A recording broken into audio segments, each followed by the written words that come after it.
Hello and welcome everyone. I know for a lot of you it's probably some ungodly hour, but we're very excited to be here with Mabula Ground-Hornbill Project. Kyle?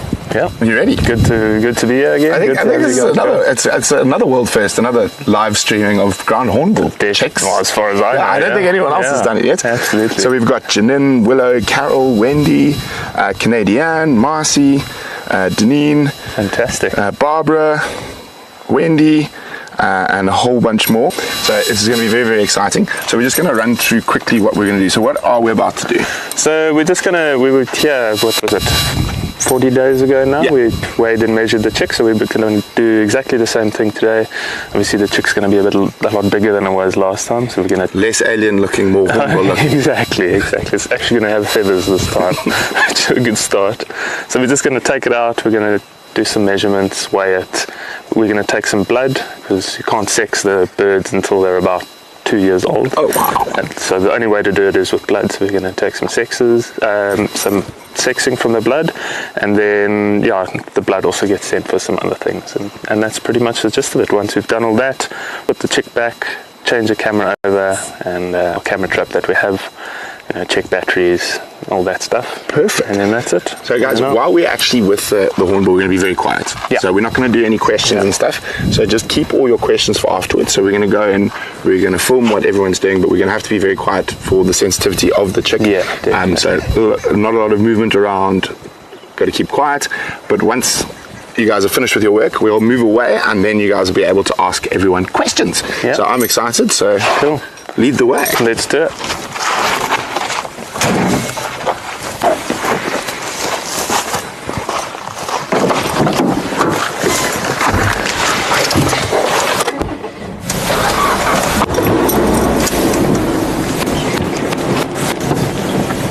Playing with my seat while I was gone.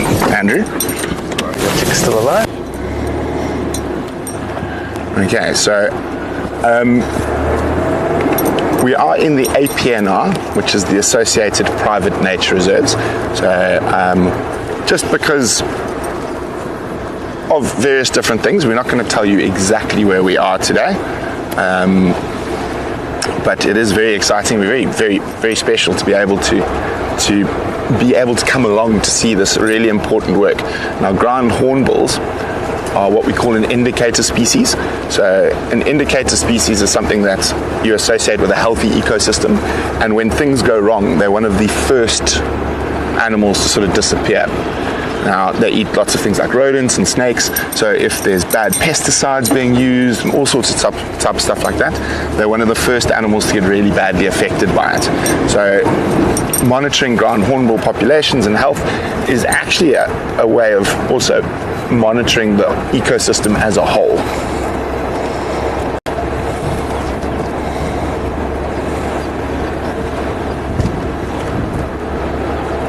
Now, this is going to be a little bit challenging because we can't off-road right up to the nest while we get set up to get to the spot to be able to live stream. Andrew is on dish duty, so Andrew's going to be getting his morning exercise, holding a dish to send signal from the car to the camera while we're going to be... hi Ian, welcome. But this is very, very exciting, guys. Definitely one of my favorite bird species. Now, this is not a natural nest. This is one of their man-made nests. And this particular flock has been doing very well. So the nest is going to be coming up on the right here. Hello, Cecilia.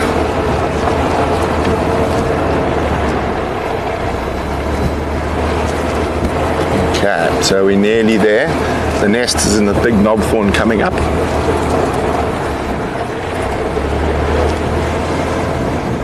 Okay, so we're going to stop here. I'm just going to go get ready to duck. I'm just going to go past here quickly and then park our bottom with the best direction towards where we're going to be working.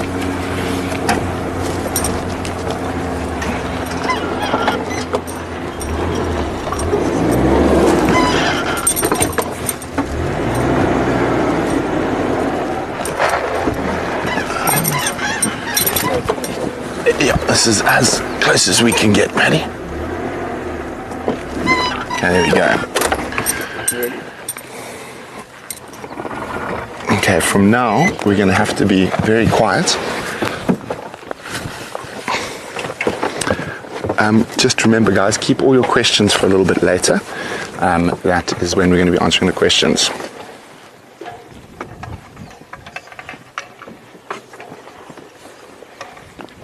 Andrew, you hear that from them? Yeah. We will explain all that type of stuff, all your questions afterwards.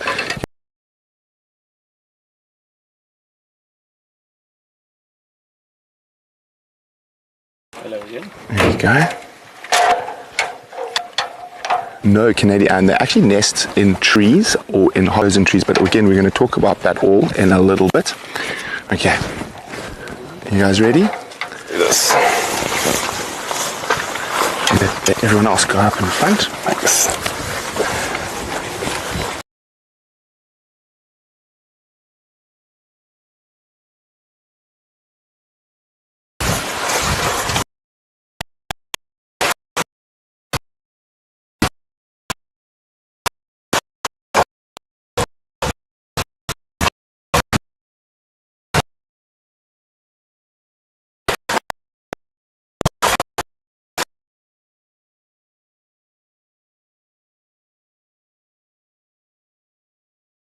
Make our way.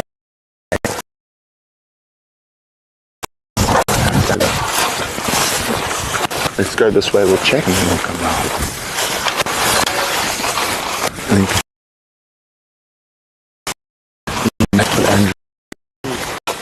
Do you want to sit up here? A little bit more space. Okay.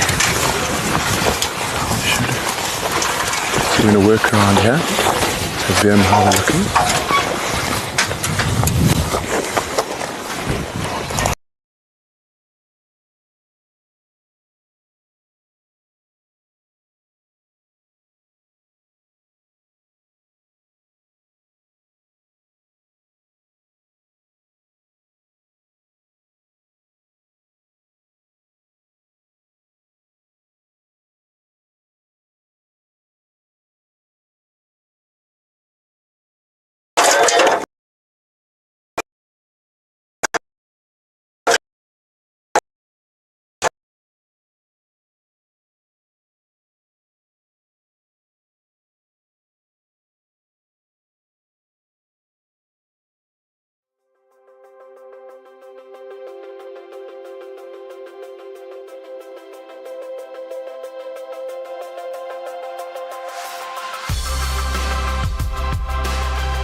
Yeah. Apologies for the intermittent signal. Did I?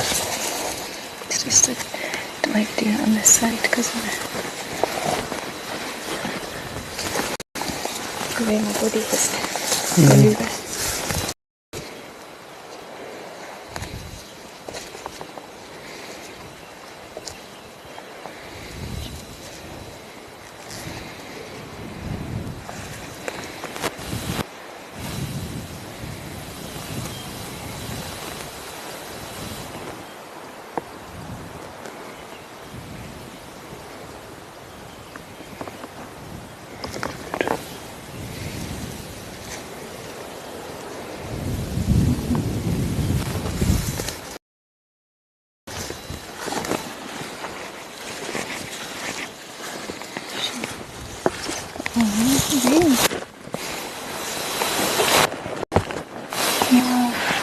Oh, like I said, I'm not too phased.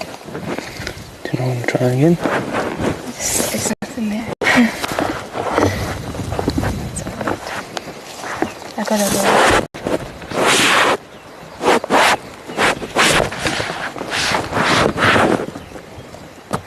You can see how still and slow I can try and flute it a bit more. everyone's moving, how quietly everyone's working. To do the most minimal effects on the chick.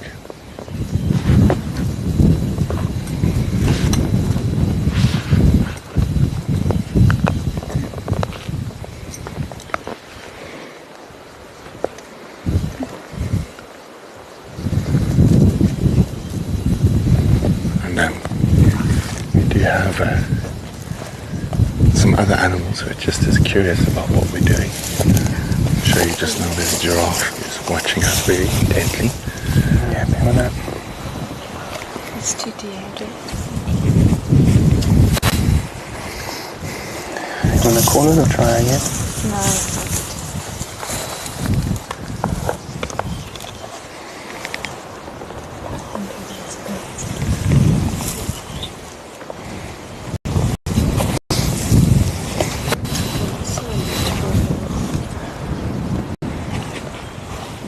Did you want a picture of it?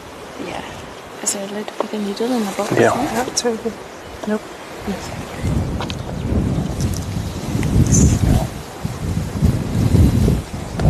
Now remember to keep all your questions for just now. So once we're finished here, we're going to go chat to Carl. There you go, you can see how that's really quickly over the giraffe.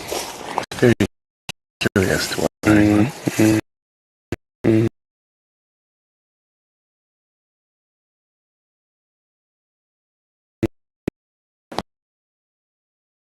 So Carl will explain head covered at all times.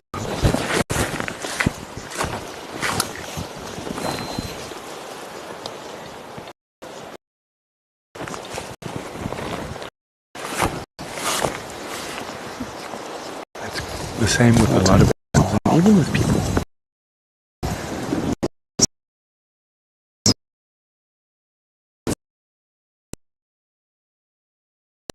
Dark The business. to weigh the chick.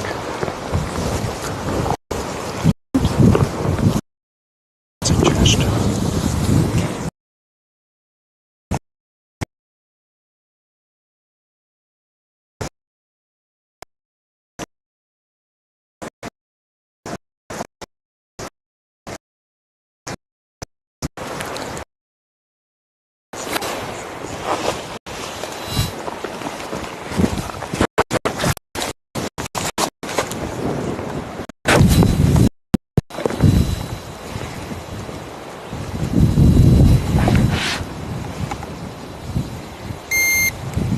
On the dot. There we go. Now it'll be fascinating to find out from quite what the weight difference is from the last time we were here. Last time we were here was about, I can't remember, probably a month and a half ago. 2.8 kg. Matthew, you can see in the camera that it is 2.8 kg. So in pounds, about 6.5 pounds.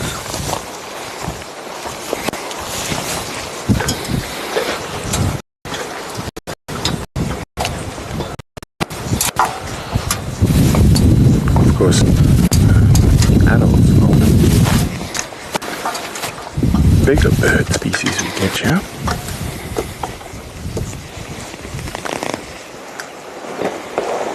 And you can guess how heavy an adult is.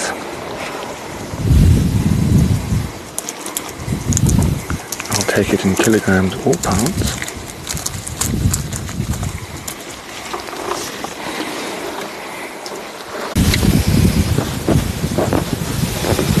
Make VM jealous, we'll just say that Carl's ladder's got 3 extensions instead of the 2 that VM's ladder's got.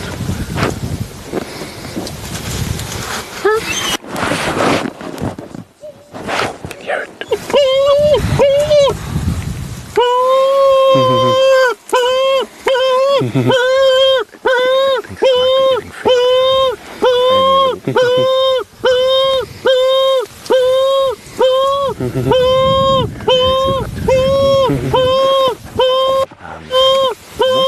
That would make it heavier than Corey Buster, the heaviest flying bird.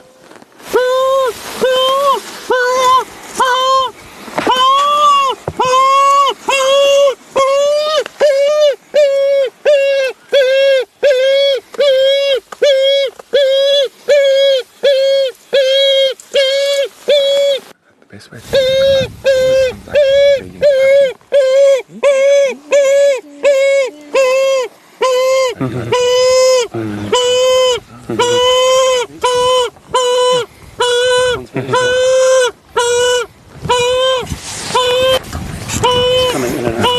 Feed me, feed me, feed me.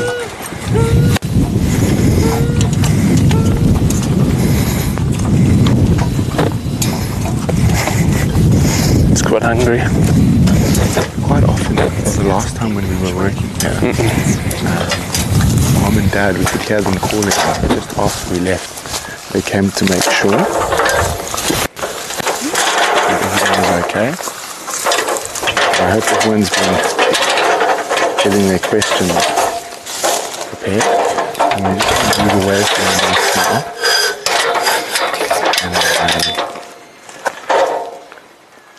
It's very bright and nice.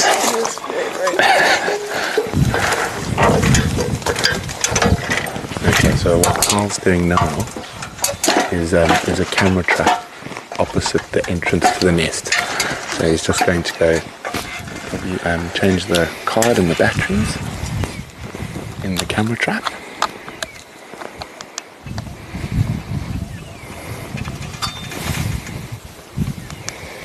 Well, I see yes, 1 chick, but there are only 2 chicks. The second weaker chick will actually be taken away to a rehab center, but we can ask Carl all about that Harry, in a few minutes. do you want changes?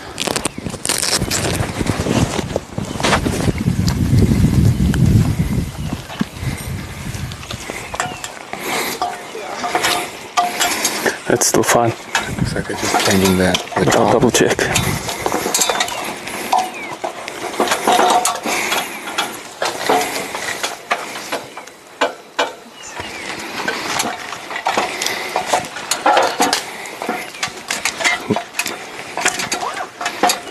Carol says that ladder doesn't look very secure. I don't know, it looks quite secure to me. What do you think? I think it looks fine.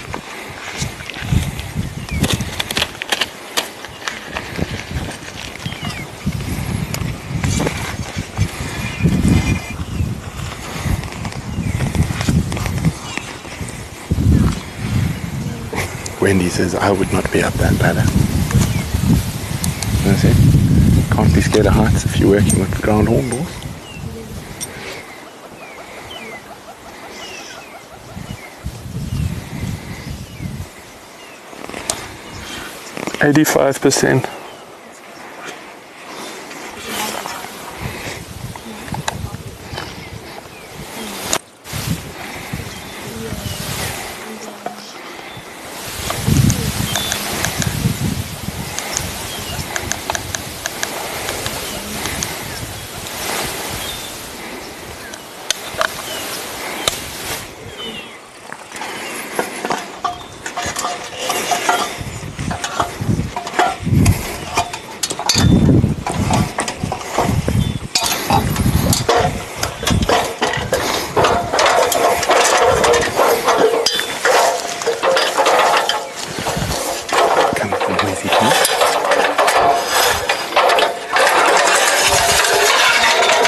Thanks.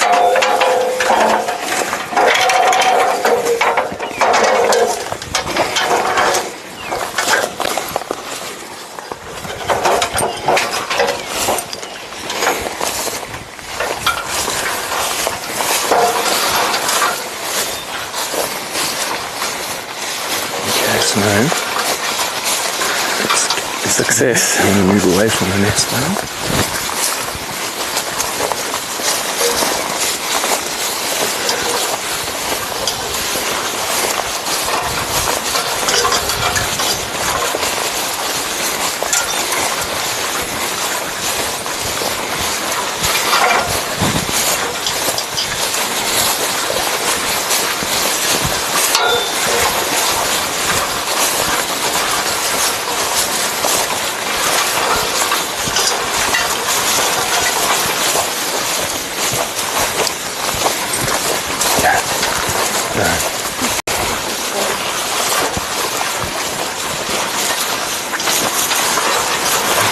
Up here quickly and we're going to drive away from the nest itself.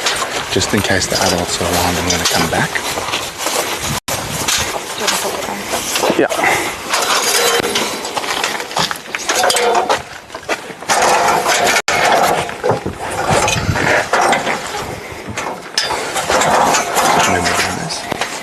We're going to ask Carl all the questions shortly. Once we're just away from the nest site.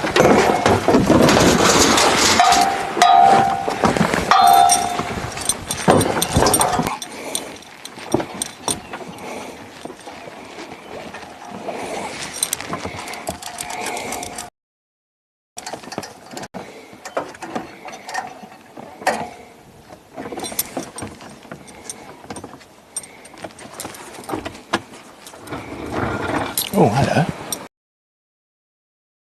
There was an ant mimicking spider on the car who's disappeared. Where do you want to go? Just up? Yeah, we'll just drive a little bit away. Perfect.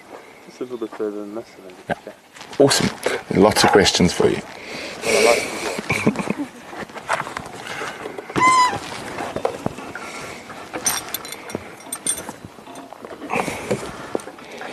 Last time we came with Carl and Indy and everyone to check on, we got visited by elephants as well. We had a giraffe visitor today. Maybe we will have elephant visitors.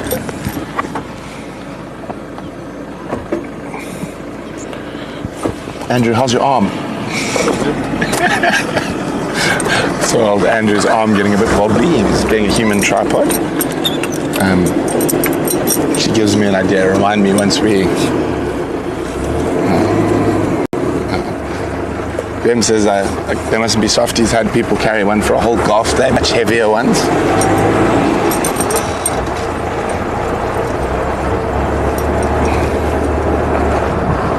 Okay.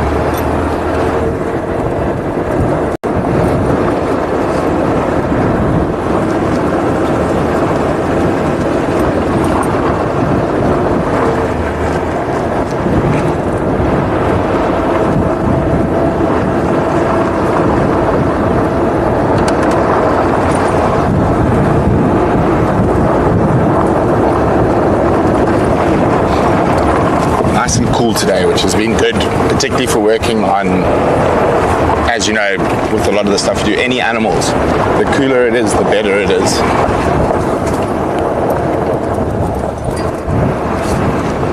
Let's see, no heffalumps around here.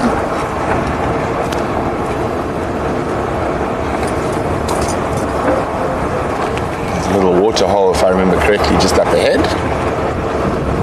Probably stop around there.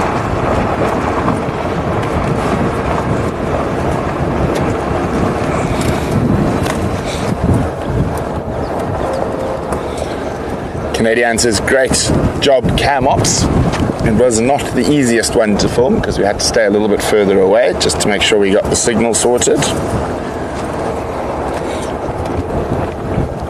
There we go. This is where we stopped last time for a quick catch up afterwards. Waterhole is dry. Oh, a little bit of water to the side.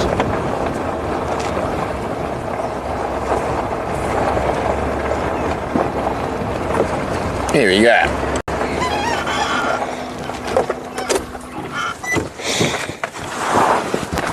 Okay, so I know everyone's been saving their questions. And if you want to stay on the tripod, up to you. Oh, you gotta come right here. Yeah, we can stand right here, so it's easier for you. We can stand that side for you.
Hey, welcome back everyone. Sorry, we're just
Did you ask me to take it? no when we're off the car. It's some of Yeah. us.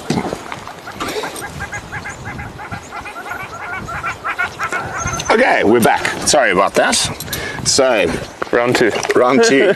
So is it? Everyone's quite impressed with your ladder climbing skills. That's good. I've done it a few thousand times now, so. And we did ask everyone at home to try guess what the weight of an adult ground-hornbill was, because Matt cheated and zoomed in on your scale so we could see how much this one weighed, which I think was 2 points. It was 2.8 in the end. 2.8. Yeah. So that's just over 6 pounds. Yeah. Yes. Yeah. 6 pounds. Yeah. So we had Mary said 15 kgs, which is I think heavier than a Cory Buster, which is the heaviest flying bird in the world. Exactly. Janine said 3 kgs. For a small adult, yes. A small adult. Yeah. And a big adult? Big adult, I think the biggest recorded is about 6 kilograms. Oh wow, Yeah. so that's So it's really quite big. big, yeah. So 6, I'm trying to do maths again. So that's over 10 pounds, about 14 pounds. Yeah. Yeah. Quick math.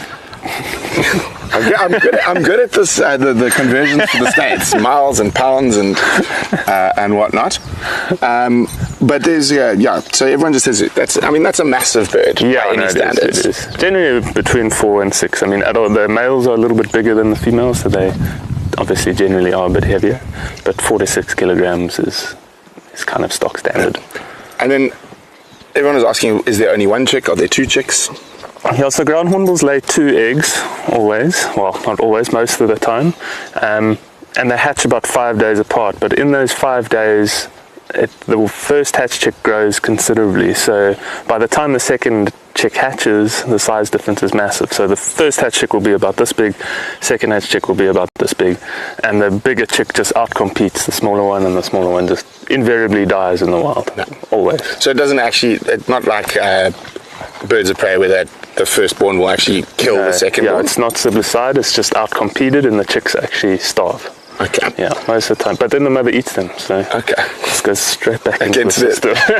But because ground hornbills are threatened throughout their range in southern Africa, what happens to that second chick now? So for us at Mabula Ground-Hornbill Project, we monitor these birds, and before that second hatch chick dies, so pretty much as it hatches, we come in and we actually take that chick. And we got a specialized rearing facility just for ground hornbills, and there the chick will be kind of put into the system, and it'll be reared for about 80-90 days, which is generally how long they spend in a nest. After that, they'll be put into aviaries with kind of adult birds, and they can learn ground hornbill things. And then after about a year, we artificially form groups again and then release them into areas where they used to occur but have since disappeared. And how do you artificially form a group? Since we've been doing that with wild dogs this week, it's a challenge. It's always a challenge, especially with birds like this. Each individual has their own personality and things like that. So, it's not just a case of, we're going to take this bird and put them together. It's very much you've got to see if they like each other first and don't want to kill each other first. Most of the time with juveniles, they are tolerated a little bit more.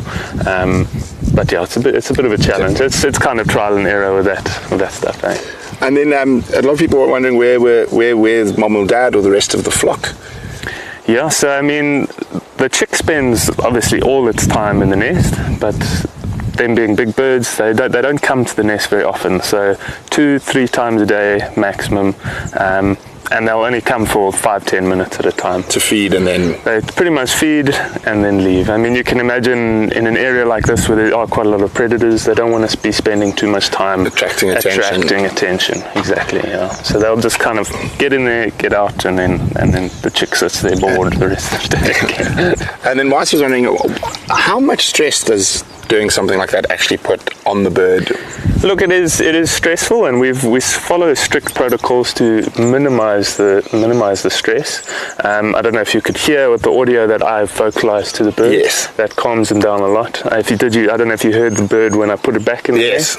It was very happy to be in the nest. So that was happy sound? That was happy sound. So when I put it back in the nest, it actually, the drawstring of the bag, it thought it was food. So it was like, like trying to eat the food the whole time. So it was very happy. But you can see usually with birds, if they're extremely stressed, they pant heavily, their eyes start to close. But with these chicks, this chick was very calm. But also the fact is that, I mean, they've sort of got used to this to a degree, because this would be the 3rd time or 4th? This will be the 4th time. 4th time. Yes. So, I mean, they have to an extent, but that's over 60 days. So it's very infrequent. So it is stressful, but we're doing as little as we can to get as much information out, if that makes sense. Exactly. Yeah. Mary's wondering, how old exactly was this? This chick was 60 days old. 60 days. On the dot. It was actually very small for 60 days. So when we have at 20 days ago, it was 200 grams lighter. So it's very light and small. But if you consider the period of temperature we've had over the past week, it's been very hot. So it means the chick is sitting in there panting, using a lot of its energy to keep cool, but also the parents are also doing the same thing, and then they're not feeding the chick, they're feeding themselves or just sitting in the shade. So the chick's struggling directly, but also indirectly by not getting as much food. Thankfully we've got a bit of cooler weather on the way for a little bit. Okay. Okay. So, Carol would like to know about the nests, the man-made nests, because you've got different types of nests. We do, yeah. We've got different, I mean, the nests have been an ongoing process that we're trying to develop. This one was an M1 composite nest, a very sturdy, strong nest. We've got research nests that are built specifically for, and we haven't gotten to that stage yet, but for adding equipment to the nest. So you can monitor temperature, for example. Well, we've got, so this nest has a temperature logger in it, okay. But then we want to put like scales inside and, so and cameras. okay. So these are all things that we're planning for the future. But the nest development's constant because we want to create a nest that's quite cool inside. You can imagine it's a box, so you don't want it getting hot because then it's just becoming an oven. So we want to create something that's cool inside, but the birds are also themselves very destructive. So they've got massive beaks and they peck on things. Yeah, somehow. They peck on everything, and they peck at their nests constantly. So if you put something up there that's really nicely insulated, it might not be strong enough. So it's finding that balance and kind of getting it to work that we constantly developing and making new designs. And then Carol likes to know how many made nests are currently out in the APNR? In the APNR, I think we've got about 30 now. Okay. Yeah. 30. And not all of those are used all the time? Or? I'd say about 70% of them are used. In the APNR, there's actually only, I think, 3 natural nests in that whole, in a mass, 200,000 hectares, and that's just land use change, human encroachment, things like that. So we're just giving them the nests to... And natural nests, I mean, they're quite fussy with the natural nests, and there's not that many of those trees left. Yeah, I don't know if I would use the word, I would say they're not fussy. Oh, really? It's just there's not a lot of them. Because it needs to be, it's a big bird, it needs to be a hollow in a tree, and it's a big hollow that it needs to be. So, yeah, there's just not a lot of those trees left, unfortunately, and artificial nests, they take to them very, very quickly. So it's an ideal tool, perfect tool. Canadian wants to know a bit more about the chicks that go off to the specialised thing. Yeah. How are they fed? Do they see people, or they're puppets, or?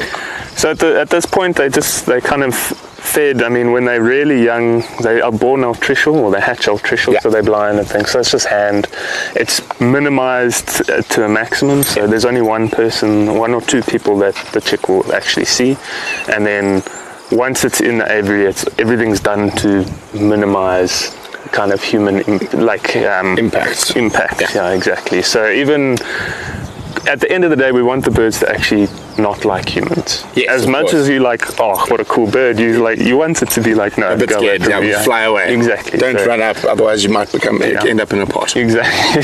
Because we can't reintroduce them if they're habituated to too people. Much now. Because then you're going to release them and they're just going to come back or break windows or something like that. Yes. That is actually a funny one. In Zululand, we had completely wild birds that loved to destroy a window or two. Oh, they love it. We've seen their reflection. Exactly, that's it. They just see their reflection. They're very territorial. They see the reflection and they just attack. And obviously, it can be a big issue. Speaking of being attacked, Janine would like to know: have you ever been attacked by an adult while visiting a nest? The parents have, yes. The female, yes. In short, yes. The female, so when they're incubating the eggs, so we've got one female in particular who is very aggressive and has attacked me a few times and bitten me and pecked me and but not once. I've never had a bird come from outside and attack. Oh, so only when they're inside. Only when they're inside of the nest. That makes sense. Yeah. And then Marcy was wondering if you noticed a bird was being neglected, say maybe something happened to the mom or the adults out and they started neglecting a chick like that. Yeah. Would you then also intervene and send it off to the... Well, that's quite a difficult one. No, we wouldn't. We wouldn't because, I mean, it's very complicated.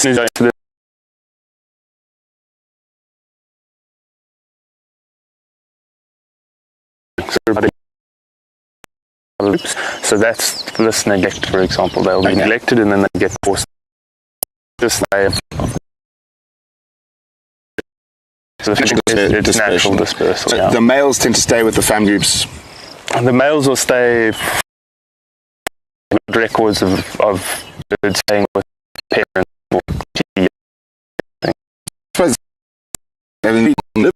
Extremely. 30 to 60 years. So they've almost as human beings. 50 to 60 years. I mean, they're often considered as more than just because they have these extremely long lifespans. They're very, complex, just slow breeding. They're very much like people. They live in their little families. They don't breed, or I don't say that humans anymore. Humans just breed constantly. So. But yeah, they are very interesting. So there was a little bit of breakup when we were talking about would you rescue a neglected chicks, and we just ran over that one again quickly. Cool, yeah. So no, essentially is the kind of short answer. The female generally disperse out of the groups about a year, and that's because they are neglected and actually forced out of the group. If we wouldn't actually, in a sense, we would just kind of leave it. The thing is, in groups, this parent group here, they've got a juvenile actually at the moment, and that juvenile will constantly beg from the parents, and the parents will feed or her, and so when this chick hatched, now gets neglected because this is priority number one, and then that chick just either learn the ways. Or I was going to say, but I stopped myself. But I just want to say thank you very much. It's before Charles shot us. Oh, yes. Don't want that. Yes. Of course, our pack members are there.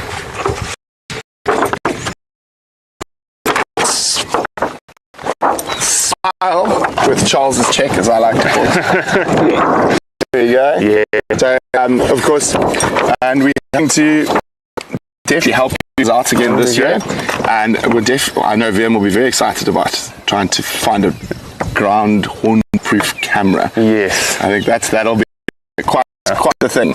Thank you. Thank the pack. Every way. So we are having a little bit of makeup, guys. And Carl has got. I think you've got a few more nests to check on today. Yeah. So thank you very much for letting us come along and witness this. And watch the thorns. You got me again. And we will be catching up with Carl throughout the year. So very things and be able to come have a look at a nest that doesn't have one in, or while we're putting up a new nest, have a quick look. But you to the back. And soon, don't forget. For those, there is. Break up. What? You check the. Yeah, I've got a fire. I'm not wiping today. Pass up. Okay, well, if you can, don't forget to on the soft free pack safari. But for now, we're going to love you. And yeah.